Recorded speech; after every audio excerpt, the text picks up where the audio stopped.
గౌరవ ముఖ్యమంత్రి రేవంత్ రెడ్డి గారు, గౌరవ డిప్యూటీ చీఫ్ మినిస్టర్ బట్టి విక్రమార్క గారు, గౌరవ కౌన్సిల్ చైర్మన్ గారు, గౌరవ పిసిసి ప్రెసిడెంట్ మహేష్ గౌడ్ గారు, గౌరవ సహచర మంత్రివర్యులు, పార్లమెంట్ సభ్యులు, శాసన సభ్యులు, శాసన మండలి సభ్యులు, మరి అధికారులు, ప్రియ మిత్రులందరికీ నమస్కారం. ఈరోజు నదీ జలాలపై కొంత ఈ మధ్యకాలము వార్తాపత్రికల్లో వస్తున్న విషయాలు కానీ, కొందరు పెద్ద మనుషులు మాట్లాడుతున్న విషయాలు కానీ ఒక క్లారిఫికేషన్ ఇస్తూ ఏ విధంగా మన ప్రభుత్వం ముందుకు పోతుందో ఆ విషయాన్ని మీ అందరికీ మీ ద్వారా యావత్ తెలంగాణ రాష్ట్రానికి తెలియజేసే ఉద్దేశంతో మరి ముఖ్యమంత్రి గారి అనుమతితో ఈ ప్రజెంటేషన్ ఈరోజు చేయడం జరుగుతుంది. నేను ముందు కొన్ని మెయిన్ ఇష్యూస్ ఏదైతే ఈ మధ్యకాలం మాజీ ముఖ్యమంత్రి కేసీఆర్ గారు కానీ, మాజీ ఇరిగేషన్ మినిస్టర్ హరీష్ రావు గారు చేసిన పూర్తిగా సత్యదూరమైన విషయాలు కొన్ని మీ ముందు ఉంచి ఆ తర్వాత will go to main presentation. మొన్న కల్వకుంట్ల చంద్రశేఖరరావు గారు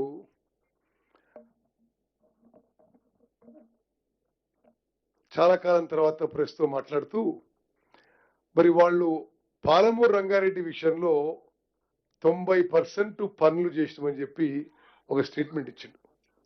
మేము 90% పనులు చేసినాం, మరి మీరు వచ్చిన తర్వాత తట్టెడు మట్టి ఎత్తలేదు, రూపాయి ఖర్చు చేయలేదు, మీరు పాలమూరు రంగారెడ్డి ప్రాజెక్ట్ని ఇగ్నోర్ చేస్తున్నారు, మీరు కృష్ణా బేసిన్ పై ఉమ్మడి మహబూబ్నగర్ జిల్లా, ఉమ్మడి నల్గొండ జిల్లా మరి ఇరిగేషన్ ప్రాజెక్ట్స్ ఇగ్నోర్ చేస్తున్నారని ఒక ఆరోపణ చేయడం జరిగింది.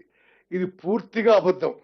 నేను వాళ్ళు చెప్పిన విషయాల్లో కొన్ని పాయింట్ టు పాయింట్ రిబట్టలు ఇచ్చి then will go on to the presentation.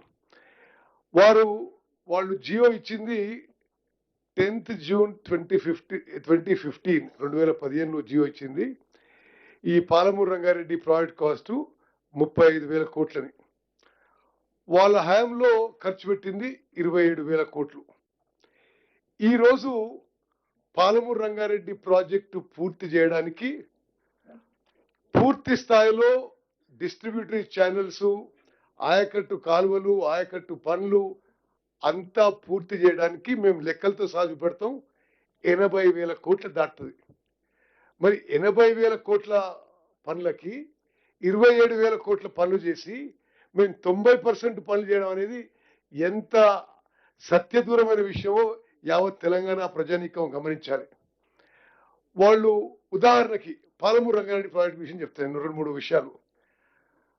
2015లో Jio ఇచ్చి డీటెయిల్డ్ ప్రాజెక్ట్ రిపోర్ట్ 7 ఏళ్ల తర్వాత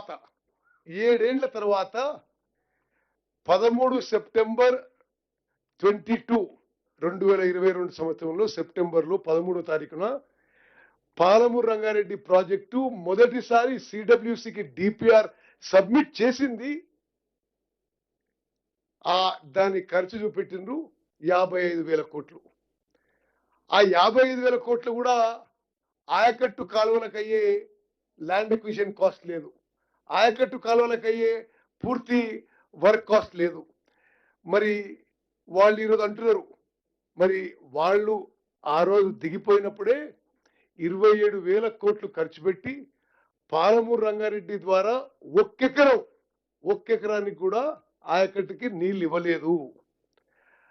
అదేవిధంగా మరి మనం ఏదో పని చేయనట్టుగా ఆ రోజు కేసీఆర్ గారు కానీ తర్వాత హరీష్ రావు గారు మాట్లాడుతున్నారు. ఆ విషయానికి వస్తే మన ప్రభుత్వం వచ్చిన తర్వాత పాలమూరు రంగారెడ్డి ప్రాజెక్టుపై 7,000 కోట్లు ఖర్చు చేయడం జరిగింది. వాళ్ళు వదిలిపెట్టి